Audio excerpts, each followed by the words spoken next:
KSC, presents. These popular dolls came to the US in the 1800s, but few have heard their haunting origins. Those staring eyes. That pale skin. The immovable limbs. No, we're not describing the latest Hollywood horror icon. We're actually talking about porcelain dolls. Specifically, frozen Charlottes. Because despite their hellish appearance, these tiny things became a staple of many an American kitchen. But few bakers, or anyone else for that matter, know that these China babies have a sinister backstory. And it's all to do with blankets and death. These days those little porcelain dolls have mostly been relegated to the kitchen drawer. But, back at the beginning of the 20th century, frozen Charlottes were absolutely everywhere. Despite their enormous popularity, though, their eerie origins were all but forgotten. So how exactly did the dolls become a permanent fixture in American homes? Well, there's a good chance that the glossing over of their creepy origins played a significant part in their popularity. Although we see them as super scary, during the Victorian era they were seen as the very picture of innocence. But it wasn't just their perceived purity that drew in consumers. Purchased for just pennies a piece and manufactured in huge quantities, frozen Charlottes were perhaps among the first mass-consumed items. Used in baking, as gifts or ornaments, the little porcelain dolls became a shared cultural touchstone. Everyone, it seemed, owned at least one of the creepy-looking China babies. As the decades wore on, those Charlottes became a sort of all-American heirloom. Passed on and handed down again and again over the years meant that, perhaps, even their familial origins became obscured. And given that they were made from the 1840s until the 1920s, that's a lot of porcelain dolls doing the rounds. During the early 20th century, though, the popularity of the frozen Charlottes dwindled. Resigned to the oddities section of history, their tragic backstory was lost to time for many years. At the beginning of the new millennium, however, the little porcelain dolls are once again enjoying a surge in interest. The frozen Charlotte story began in 19th century Germany. Back then they had a very specific, much soapier purpose. Indeed, they were conceived as a children's toy. But the tiny porcelain figures were generally used to liven up an activity that many children despise. Yes, it seems that during the Victorian era, parents had trouble keeping their kids clean. For some reason, children often complained loudly and at length about bath time. As adults we can appreciate the luxury of shutting the bathroom door and soaking away the stresses of the day.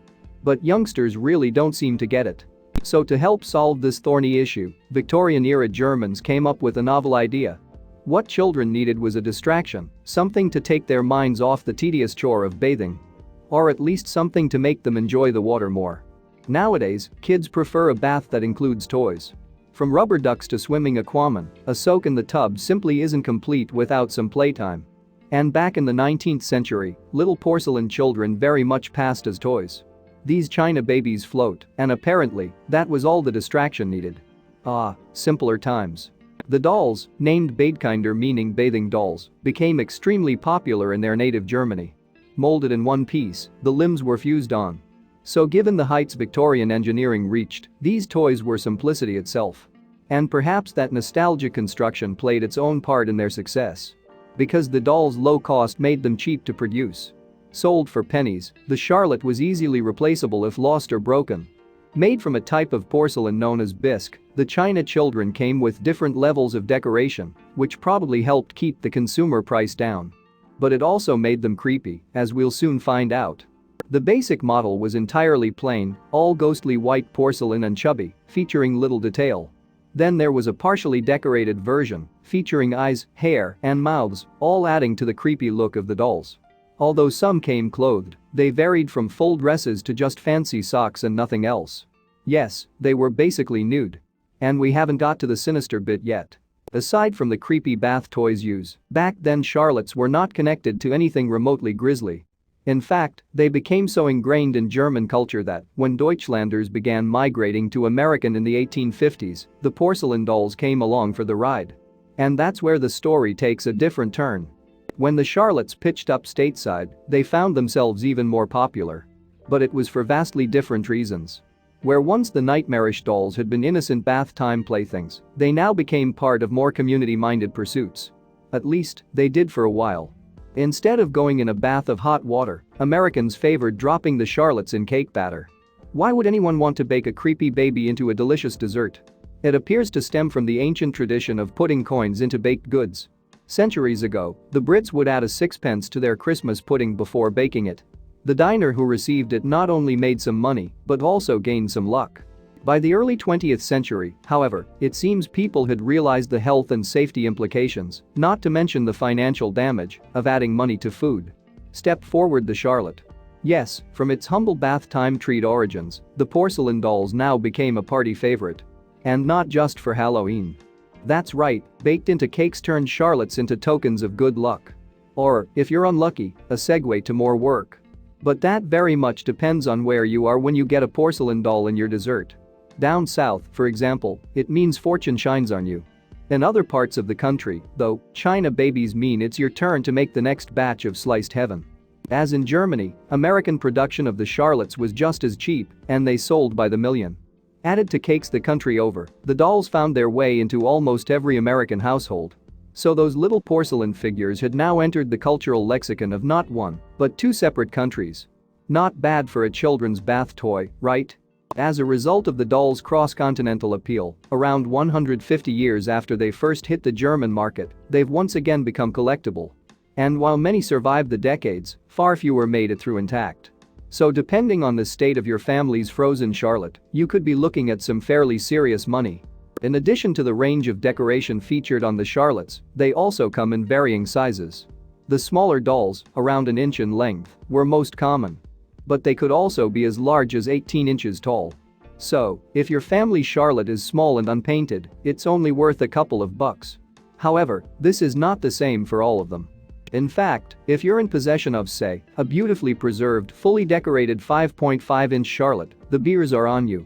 Examples in that sort of condition can fetch up to $500.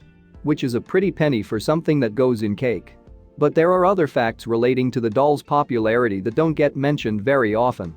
The mark the dolls left on American popular culture is somewhat unique. Yes, in an age before anything approaching social media existed, these creepy little dolls reached into millions of homes. And it might surprise you to hear that they did it through tragedy. As we mentioned, German immigrants first began arriving in America around the mid-19th century. But their arrival, porcelain dolls and all, just happened to coincide with something that we all recognize today. In the 1800s equivalent of a viral video, a particular poem had captured the nation's imagination. Yes, we said a poem. It was a really long time ago. The poem, written by Seba Smith, centered around the death of a young woman. The work was entitled Young Charlotte and is not pleasant reading. Not because it's poetry, you understand, but because of the tragedy. It's a tale of unheeded advice, capricious youth and dangers of sleds. And when it was originally published in 1843, it had an altogether different title. Smith's poem first appeared in Maine newspaper The Rover under the endlessly alluring title, A Corpse Going to a Ball. In its many verses unfolds the story of a spoiled young woman who chooses vanity over warmth and dies as a result. The work was so popular that it was turned into an even more popular folk ballad. But here comes the eerie bit. Charlotte, the unfortunate heroine, wasn't fictional. Because Smith himself claimed that his poem was based on a news report he'd seen a few years earlier. The tragic story was originally published in the New York Observer in February 1840. And it recounted the events that allegedly took place on New Year's Eve, 1839, somewhere around New England. The story goes a little something like this. Charlotte, raised by wealthy parents, had a penchant for the finer things in life. Dresses, jewelry, cloaks and other adornments only enhanced her already considerable beauty. She was, it seems, a woman who liked to turn heads wherever she went.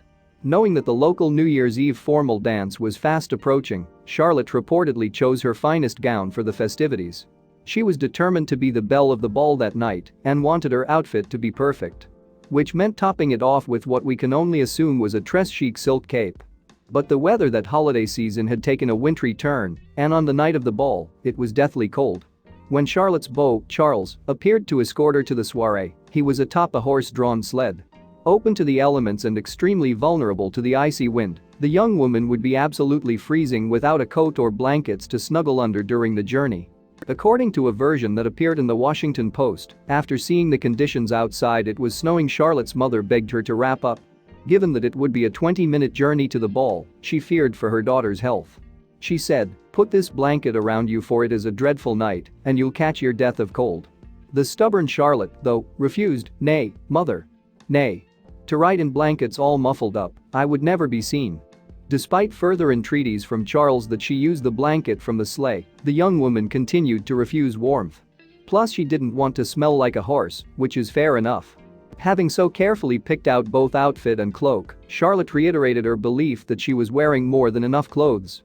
And with that, the pair began their one-horse open sleigh ride in the snow. At some point during the journey, the clearly observant Charles notices that his date has gone a bit quiet.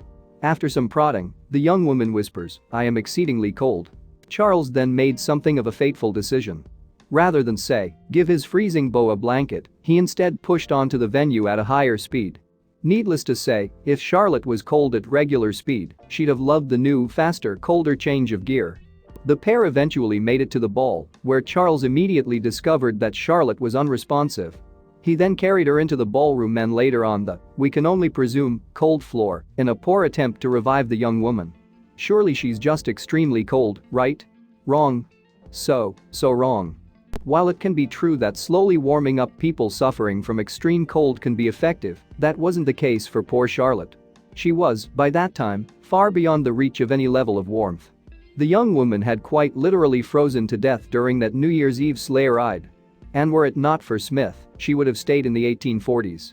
Anyway, mostly the poem and later the folk songs served to caution women against vanity. They also had the added bonus of underlining why you should always listen to your mother. And with that, Charlotte's grisly end captured the country's imagination. But more importantly, she was at the forefront of popular culture at exactly the same time that ships began arriving from Germany. And when Americans laid eyes on the tiny porcelain dolls, so pale, perfect and, you guessed it, frozen, they made the connection immediately. Thus began the second chapter in the history of the China figures. Now known as frozen Charlottes, they were no longer used as toys. Plus, thanks to a dark sense of humor, the creepy China children started to come with an even creepier accessory. Indeed, the frozen Charlottes now came with their very own coffin. Yes, you read that right. As if they weren't creepy enough to begin with. We're very much crossing our fingers that, if those dolls ever went into cakes, that the caskets were removed first. Otherwise, there'll be some very disturbed grown-up children somewhere.